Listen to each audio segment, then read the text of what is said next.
Hi, and welcome to Friday, April the 24th. This is a Confidence on Camera lesson. I'm Michael Bean. I'm the owner and head coach at Biz Studio, and I teach kids and teens and adults. So if you see both here in this window, don't be freaked out. It's they're here because they want to learn things, and I love that that is getting more normal as these lessons go on. Today we are going to be looking at a script that is a young person. And I just want, because today is our actor challenge, I want you to play it as yourself. So whatever you do, I want you to play this as yourself. It's written for a 10 to 12-year-old boy. Please play it as yourself. Treat it as though, and this is an extreme stretch for the adults, but treat it as though the writer had in mind that the character would be a boy and be a certain age, and then the casting director or the director or the producer was like, actually, you know what? I think we should see different options. And so if you ever get called in for an audition and on the paper it says something that's really different than you, uh, I think it's important for you to decide for yourself, well, if they're calling me, they want to see me. Like they don't make mistakes. They care about their time too much, and they have too many options to choose from.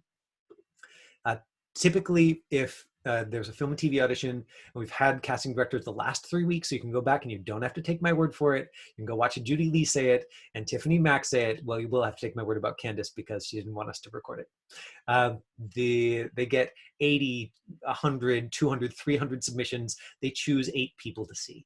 So if they choose you for an audition, even if you are much older or shorter or taller or anythinger than the person that is written in the script, please do not psych yourself out about it. If they're seeing you, they want to see you. They looked at your picture and thought, yeah, you know what? This person would be a good option for this.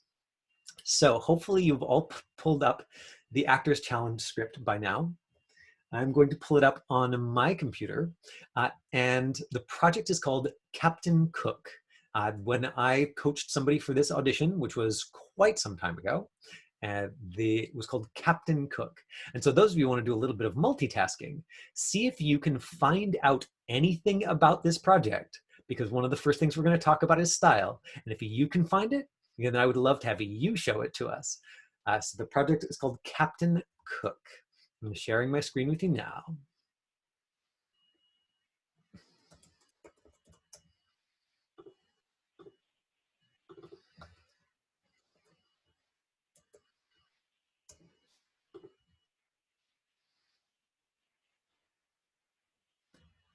Here we go. That's not the right one.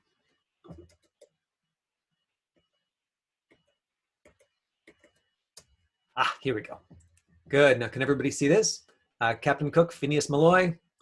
This one, I happened to copy the breakdown, which is one of the reasons that I decided to use it.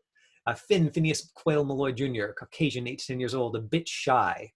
Okay, so we got a little bit of information about the character with an extremely high IQ, also information about the character, enriched vocabulary. So this is a particularly challenging thing because it means that if you get a complicated word, you're going to have to pronounce it correctly to fit what the character they want. Would stump adults 3 times his age. Eager to fit in, great. Tons of information about who this person is. Blames Gwen when his attempts fail. Despite his preternatural, if you didn't know what this word is, or if you don't know what it is, see if you can look it up on your computer instead of me looking it up. Actually, you know what? I will do you a favor. Preternatural. You probably get the idea, but beyond what is normal or natural. Finn is still a young boy with an attachment to his foo-foo blanket. He discovers Captain Cook's extraordinary atlas in Gwen's room. He can't resist stealing it, and the consequences are terrifying. 13-year-old Gwen Malloy is the latest in a long line of navigators chosen by Captain Cook's extraordinary atlas to traverse and protect the magical world that lives beneath our own. Okay, so we always read the crossed out part. You can't do this, their minds, for your own good. Watching the doorway, Marion, don't start. Your daughter was looking for dragons at school. Dragons, Phineas. Remember those kids who played the role-playing games and were murdered those farmers? It was a miniseries. Tom Hanks was in it. Gwen's not going to murder any farmers. This is so unfair. Marion exits. I'll talk to your mother. We'll work this out. Good. So Phineas Senior is the dad. Marion is the mother. Gwen is the sister. Somebody's posting in the chat window. Does that mean you found some things? Heartland script. Uh-oh. Did I send you the link to the wrong one? Oh, you're looking at a Heartland script. Okay, gotcha. Thank you so much. So I've shared the wrong window with you. Is that it? This is what you should be seeing. Have you got it now? Thanks so much, Hannah. I would have just kept talking and talking and thinking you were all looking at exactly what I was looking at. I very much appreciate you chiming in. So here's what we got. Phineas Quayle Malloy Jr., et cetera, preternatural intelligence. You can't do this, they're mine. It's for your own good. So here's the actual scene. Phineas Sr. exits. Dad exits. Finn lingers. He's little brother. Forgive my Darwinian thinking, but something tells me I may scam an Xbox from your misfortune. Mom needs hope. All I have to be is just a little less crazy than you. Gwen, at least I don't still sleep with my foo-foo blankie. Finn, flushes red. Foo-foo blankie is therapeutic. High IQ children need touchstones to their babyhood. Read a book. Finn exits, flustered. To do this, you are going to need to know what the word therapeutic means. You're going to need to know what the word flustered means. These are things that you can look up very quickly, particularly if you download this onto your computer so that you can highlight the text. Now, I'm going to close this and switch to gallery view. Has anybody managed to find anything about this project yet? No? Anybody? Right, because you put in Captain Cook and you just got like a million videos and links to Captain Cook, the actual explorer. Okay, do you remember the trick that I used last time when I wanted to look up something about this? I put in Captain Cook and the names of the main characters. So Captain Cook, Gwen, Finn. And so what happened when I did that is I got Finn, Gwen. And, oh, Captain Cook's nothing, nothing, nothing. Aha, Captain Cook's Extraordinary Atlas. So here, this is cool. It's actually the entire episode, or the Warner Brothers Television ABC Network, the second revised network draft, March 14th, 2009. Right, so the entire thing is somebody's already uploaded it online. Looks like it was intended to be the pilot for a TV show. Looking at IMDb, it was a movie, Captain Cook's Extraordinary Atlas. And when I saw this, I was like, oh, it said that in the top bit, right? In the storyline, several times mentioned Captain Cook Extraordinary Atlas. So that's another place that I could have gone looking for this. Now, this was something that was just yet to be produced. Still, searching out the name of it in some way might give you like a Variety article, about this thing that was being produced. And then you could track down the name of the producer if you didn't have it. Like the little bit of sleuthing, can help you find out about these shows. Captain Cook's Extraordinary Atlas, written by Thomas Wheeler. So then we go enter that into IMDb. A girl uses a magical atlas to discover an alternate world beneath the earth. A full cast and crew. Now, what's really interesting to me here is that we don't have Phineas Malloy Jr. on the list. So it's possible that what happened with this particular script is that they wrote out the little brother. I have no idea. Or he just didn't make it on IMDb, but that seems unusual, an unusual level of oversight for them. We go on YouTube, search Captain Cook's Extraordinary Atlas trailer, and we get Jodelle Ferland, who is a Vancouver-based actor.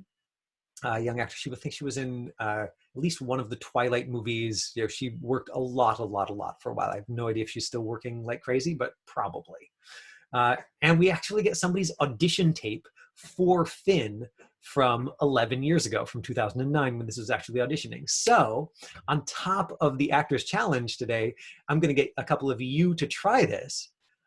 Then we're going to get to watch Derek Brandon, try that first scene, and you'll be able to compare.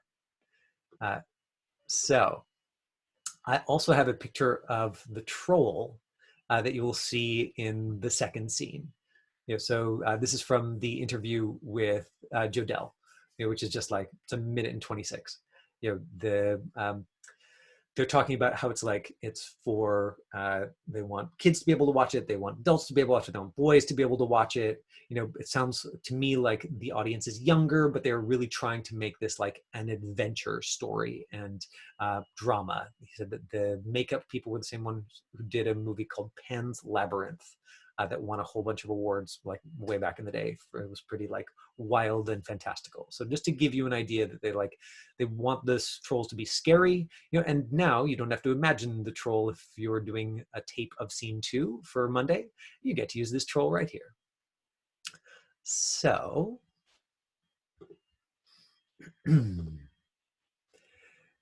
let's try this. Stop share. Now, hands up if you've managed to get a copy of this script up in front of you. Like, were you able to use the link? Great, everybody was able to do it? Okay, so who wants to just do like a, so a couple of you keep yourself muted and start practicing those fin lines, because I'm gonna want you to get on your feet and try it a couple of times. You know, but in the meantime, I'm gonna get a couple of you to just cold read the scene. Yeah, and I'm going to talk to you about sight reading. So that'll be, you know, the little piece of the Actors Challenge. Taylor, you want to be the big sister for the first read through? Who wants to be my Finn for the first read through?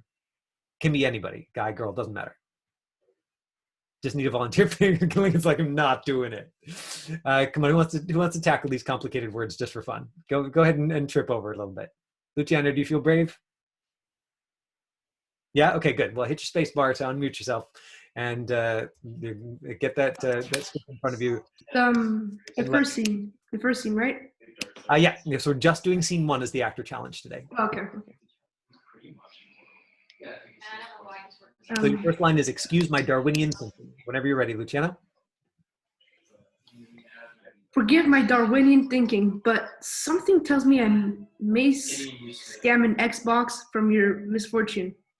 Mom needs hope, and all I have to be is just a little less crazy than you. At least I still don't sleep with my foo-foo blankie. Foo-foo blankie is therapeutic. High IQ children need touchstones to their babyhoods. Read a book. And he storms out in a pout. Really fun, right? So his sister puts him in his place. Perfect. And so if you were going to put this into your own words, right? So Lily, if you were this first piece, you know, he comes in, he says, you know, forgive my Darwinian thinking, right? He's using all these complicated words. You know, Darwinian thinking is survival of the fittest. You know, that's, you know, so the language is complicated. He's using complex words for it, but what's he really saying in this first sentence? If you're going to put it into your own words. Like, he's saying that like,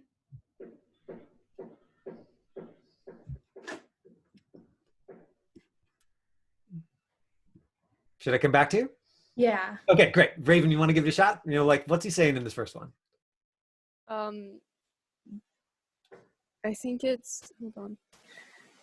Give me your Xbox. Ah!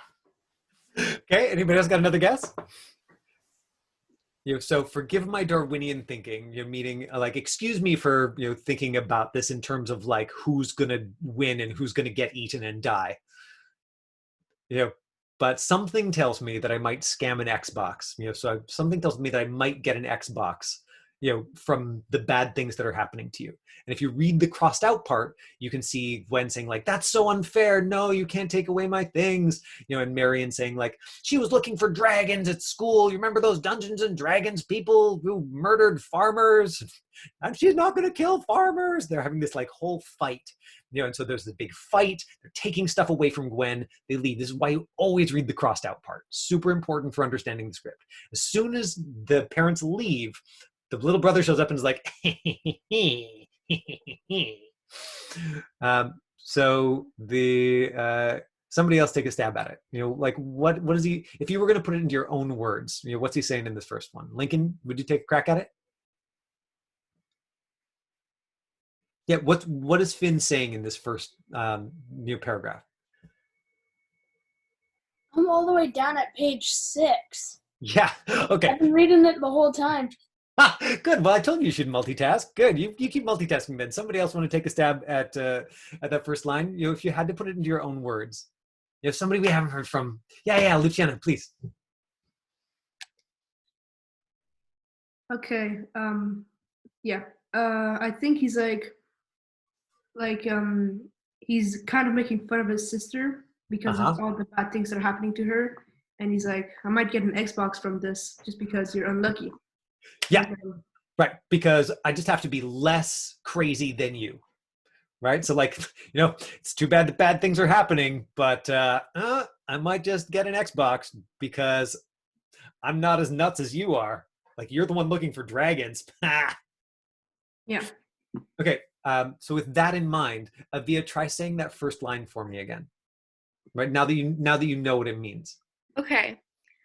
Forgive my Darwinian thinking, but something tells me I may scam an Xbox from your misfortune. Good. Yeah. Excellent. Is there more to that first line, or is it just that? Oh, there is more. Okay. Mom needs hope, and all I have to be is just a little less crazy than you. Good. And you were just a little rattled because you hadn't noticed the rest of the line. So just remember, that you were saying yeah, it sucks for you, but it's awesome for me. And give me that second half of the line again. Okay. Mom needs hope, and all I have to be is just a little less crazy than you. Great. Now you remember some of you were here for the lesson on Wednesday where we talked about, okay, first we understand the style and the story, and then we want to understand the characters, and then we go with what do you want to make the other person do or feel? So Hannah, pick the first little part of that line. Now, anybody who actually wants to just try this, even if you get the lines a little bit wrong, then just set yourself up so that you can stand, and have the camera pointing at you, and we'll give you a chance to go all the way through it. I know it's complicated, so I'm putting you in contact with your own oh God, I want it to be perfect. But I would love somebody to give it a try. At the very least, we'll have Shanda try it because I know she's brave. But I would love it if one of the young folks would try it too. So Hannah, if you look at at Finn, if you're going to play Finn, is it right, that idea of what do I want the other person to do or feel? Well, obviously, you want your sister, to be kind of jealous that I get the Xbox. Totally. You want her to feel bad about herself. You want her to be jealous of you. You want to know her to know that you're better than she is, so that she kind of hates you a little bit. And so if you're finding that as an actor, try saying, I'm so much better than you. Just say that to me. I'm so much better than you. Yeah, but just really love it. Just say, I'm so much better than you. I'm so much better than you. Good. And then cross your arms over your chest, and say, sucks to be you, and just enjoy it. Sucks to be you. And now try, wow, you're in trouble. Wow, you're in trouble. Good. And which one fired you up more? Which one do you like more? Which one makes you feel more yeah, that's the character? Is it I'm so much better than you, or sucks to be you, or yeah, you're in trouble? Sucks to be you, that one. Okay, great. So look at me and say, sucks to be you. Sucks to be you. Good. And now say the first line like you said that. Forgive my darling thinking, but something tells me I may scam an Xbox for your misfortune. Mom needs hope, and all I have to be is just a little more less crazy than you. Exactly, right. And so see, that's how you find the thing that works. You just try a couple of them out loud until you find the one that fires you up. Okay. Now, yeah, Luciana, are you gonna give it a shot? Reading the whole thing? I don't see any young people standing up. I only see Shanda doing this. What about you, Josh? Are you gonna give it a shot for me? Yeah, come on. Be brave. Okay, so what I'm learning here is that for the actress challenge, I need to pick something that has less words and less complicated words. I think I was really excited about this one because of the scene with the troll, and I was like, oh, I can give that to them today, and then we can come back to it. And the for Avia and Taylor and Raven and Shanda, because I was like, well, maybe they're not going to want to like deeply engage, with being a 10-year-old boy.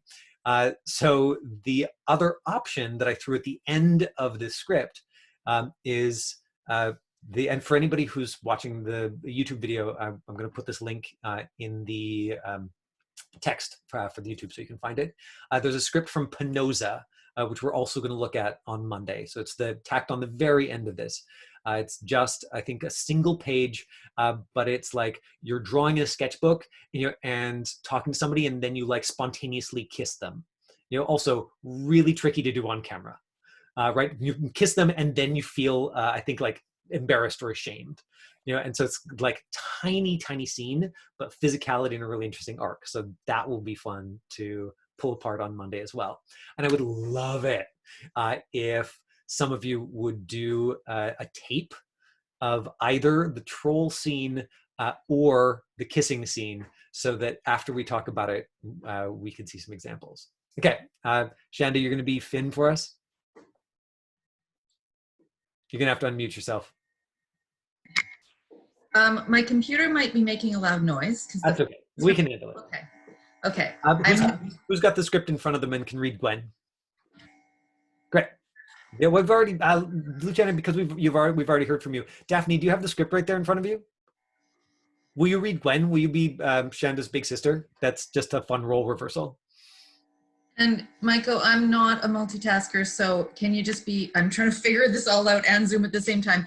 So what I'm reading from it starts with "Forgive my Darwinian thinking." Exactly. Yes. And I end where I exit flustered. Yes. Now for you, well, actually, let's just have you do it once, and then we'll play with it. Okay. And I can't see myself because I can just see the script. That's okay, right? Totally fine. Okay. Yes, Stephanie? My script is not moving. I cannot read my script. Okay, well then we'll have Luciana do it after all. Hey, Luciana, unmute yourself. You're going to be the big sister. Okay, stand by. And let me spotlight Shanda so we can see her better. Ready, Shanda? Almost. Okay. You got this. You got this. Just get it wrong. It's fine. Okay. Stand by. Stand by. And why don't we have you start a step back, so that you can, walk into the room. Go ahead and take your time, when you first get there. And stand by and action. Forgive my Darwinian thinking, but something tells me I might scam an Xbox out of this one. Mom needs hope, and all I have to do is just be a little less crazy than you. At least I don't still sleep with my foo-foo blankie. Foo-foo blankie is therapeutic. High IQ children need touchstones to their babyhood. Read a book. And then storm out. Really fun. Thank you. And so Shanda, if you were gonna fire it up, what is it like? Is it you've heard me give Hannah a couple of options, but is it sucks to be you? Is it I'm so much better than you? Is it something else entirely? Is it this is hilarious? Is it? It's this is hilarious. This is hilarious. Great. And I'm in. This is the funniest thing in the world. You're a loser, and I know how to capitalize. Yeah. Okay. Good. So try those two. Try and say look at look at the screen. Say this is hilarious. This is hilarious. Good. And now try you're a loser, but just really enjoy it. You're a loser. Good, but enjoy it even more. You're a loser. Yeah, good. And don't try and play younger. So still play you. That was me. Loser. Loser. Great. Yeah, and so I think of those two, you're a loser like fires you up more, or at least that's what I'm seeing in this moment. So play with that. And then when you hear this thing about the foo-foo blankie, let's get you to try and say 4 things, and so it's just like rage and shame. Like she just poked you in your most sensitive spot, and the more you lose it, the more we can laugh at you. Okay. I'm gonna spotlight Shand again. Stand by, and action. Forgive my Darwinian thinking, but something tells me I may scam an Xbox out of this misfortune. Mom needs hope, and all I have to be is just a little less crazy than you. At least I don't still sleep with my foo-foo blankie. That's not. Blankie is therapeutic. High IQ children need a touchstone to their babyhood. Read a book.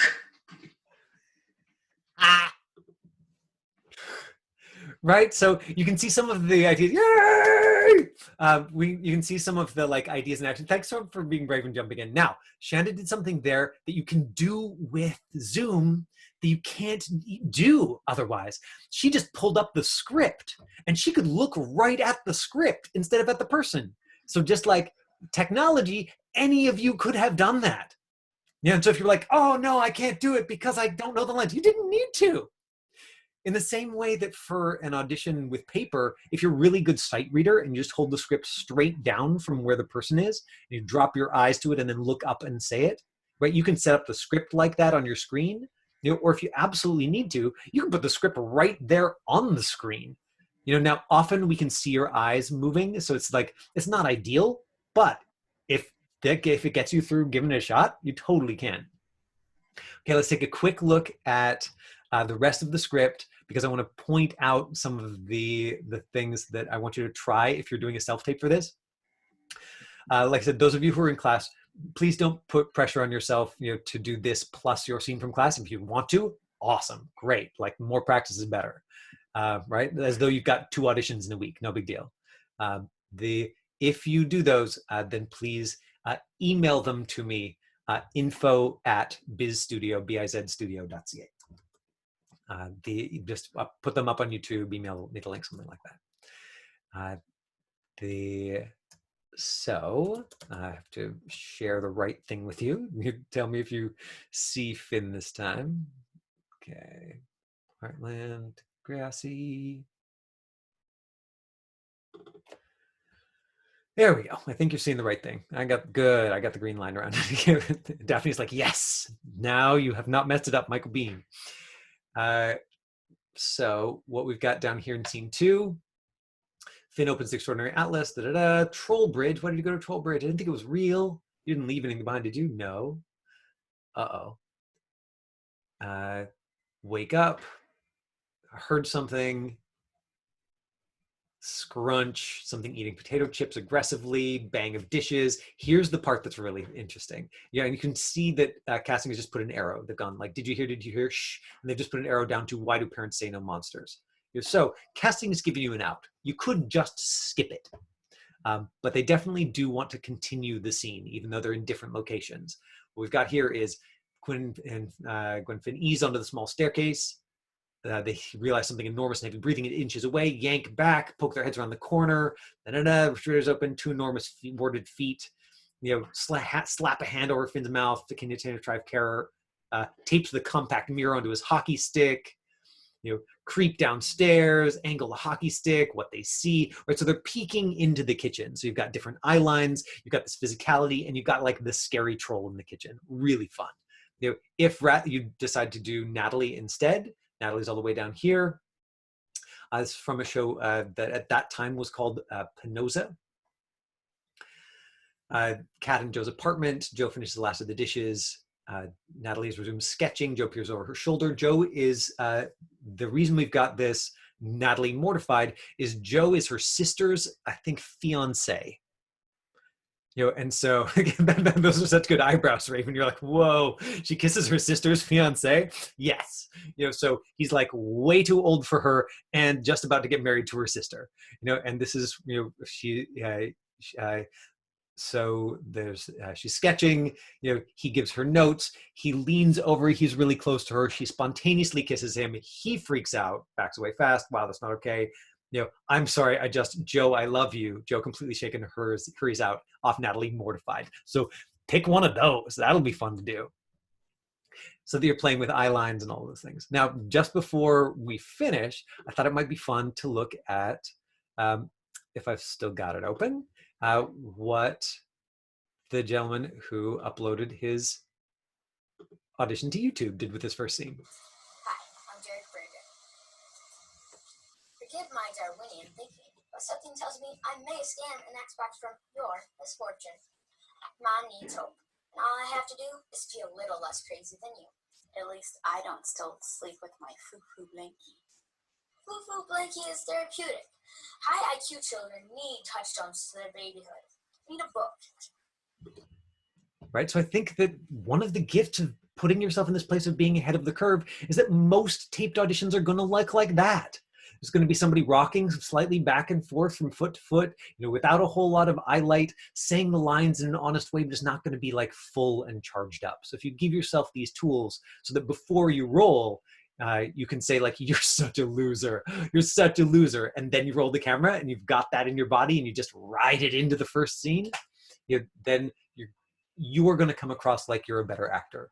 And that's something you can't do in the audition room. In the audition room, you've got to take that moment silently. You've got to be like, I'm going to breathe. I'm going to look down. I'm going to let my kind of energy move forward to the other person. I'm going to look up. I'm going to think you're a loser. But if you're taping it at home, you can do anything. You can do push-ups. You can do jumping jacks. You can say you're a loser. You can scream and run around the house. Like, you can do whatever you want to get yourself in the right headspace before your scene. And nobody knows. They're just going to be like, wow, that person is such an amazing actor. So committed.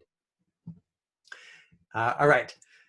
Thank you for joining me for our actor challenge. I will note to give you fewer lines the next time we do it. I'm trying to get a casting director for next week, and I already have Chris Wozniacki and Kara Eady booked for the Friday after that. So we definitely have a casting director in 2 weeks.